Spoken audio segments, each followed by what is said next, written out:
My girlfriend's friend set up a test breakup to see how I'd react. She said, "It's over. I'm done pretending." I smiled good. Then I don't have to pretend I didn't see last night's messages. All her friends froze, and the moment she said, "What messages?" something happened in that room that none of them expected. I'm 35 and I thought I had a solid relationship. 2 years together, talking about moving in, meeting each other's families regularly. She was fun, spontaneous, always surrounded by her tight-knit friend group. I liked that about her at first. Then I realized her friends had way too much influence over our relationship. It started about 6 months ago when her friends began testing me in small ways. They'd show up unannounced when we had plans, seeing if I'd get annoyed. They'd make jokes about me in front of her, watching for my reaction. They'd suggest she cancel our dates for girls' nights, measuring how much I'd push back. I never made a big deal about any of it, because I figured that's just what dating someone with close friends looked like. Last Friday changed everything. She texted me around noon, saying we needed to talk that evening. The message felt cold, formal. My stomach dropped, but I told myself not to panic. Maybe she just wanted to discuss something serious like moving in together or meeting my extended family.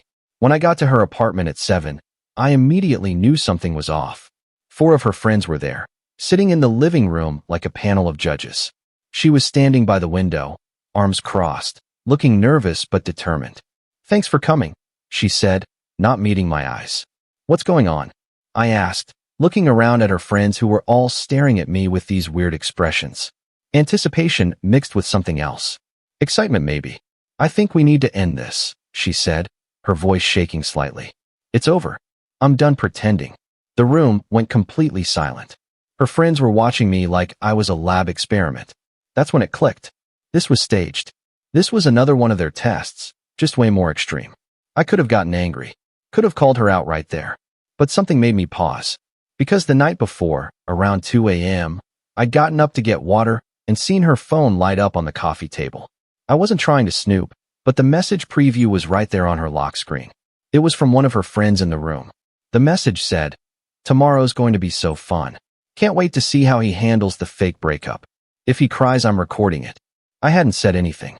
Just went back to bed and lay there thinking about what kind of person does something like that. What kind of friends encourage it? So standing there in her living room with everyone watching, I smiled. Not a sad smile. A knowing one. "Good," I said calmly.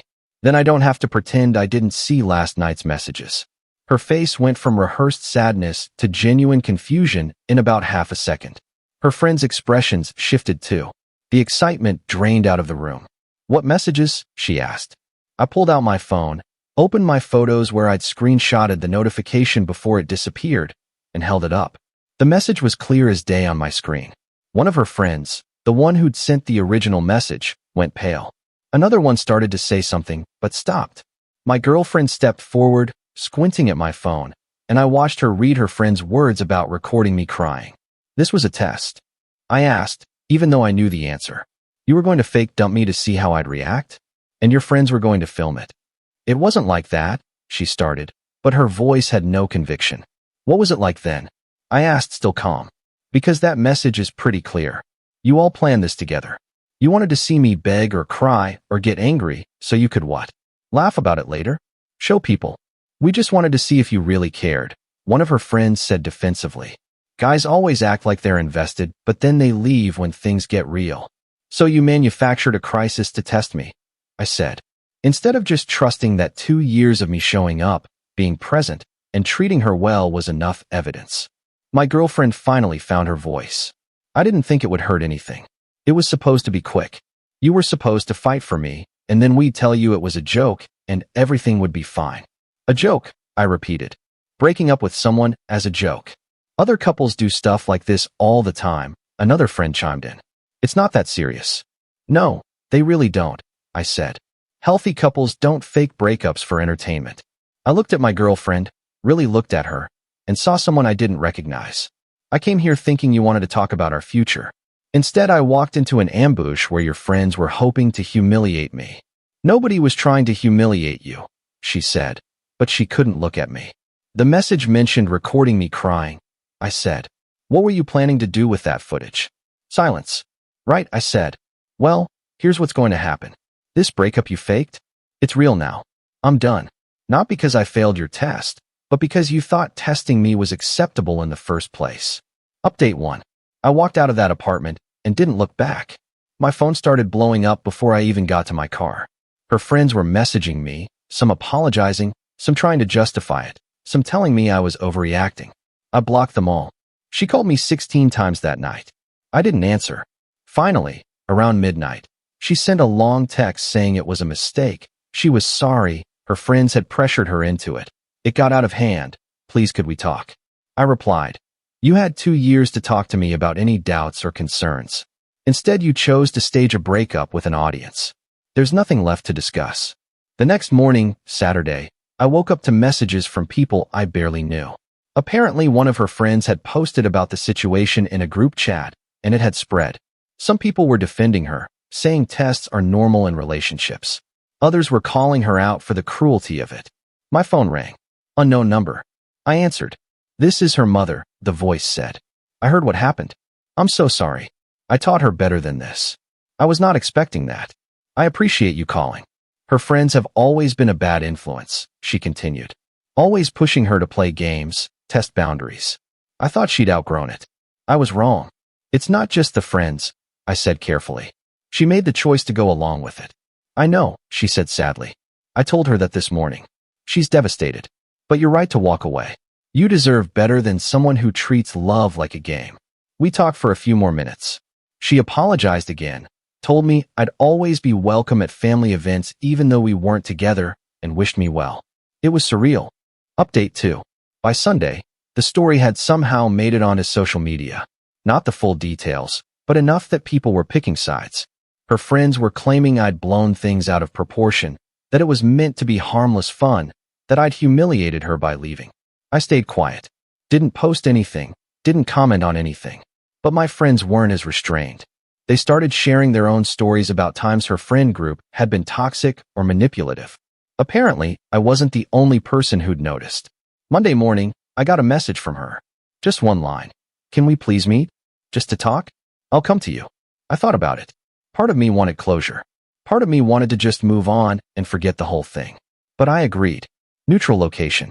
Coffee shop near my place. Tuesday afternoon. She showed up looking like she hadn't slept. Sat down across from me and immediately started crying. I'm so sorry, she said. I don't know what I was thinking. It was stupid and cruel, and I hate myself for it. Why did you do it? I asked.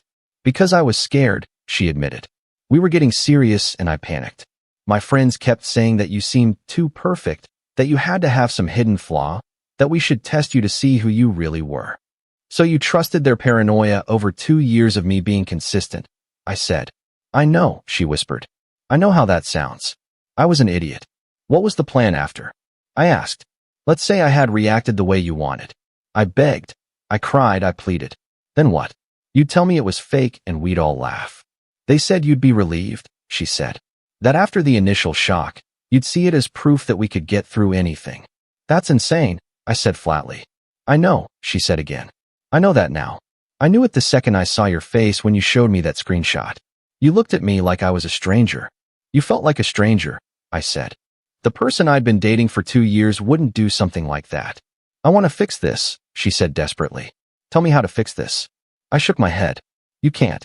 Even if I could get past the test itself, I can't get past the fact that your friends were going to film my pain for entertainment. And you were okay with that. You didn't stop them. You participated. I cut them off, she said quickly. All of them.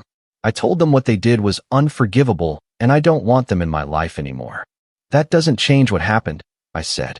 I know, she said, crying harder now. I just want you to know that I chose wrong. I chose them over you, and it was the biggest mistake of my life. We sat in silence for a while. Her crying, me watching people walk by outside the window. I hope you find someone who doesn't need to test you, I finally said. And I hope you find friends who build you up instead of tearing others down. I love you, she said. I loved you too, I said. Past tense.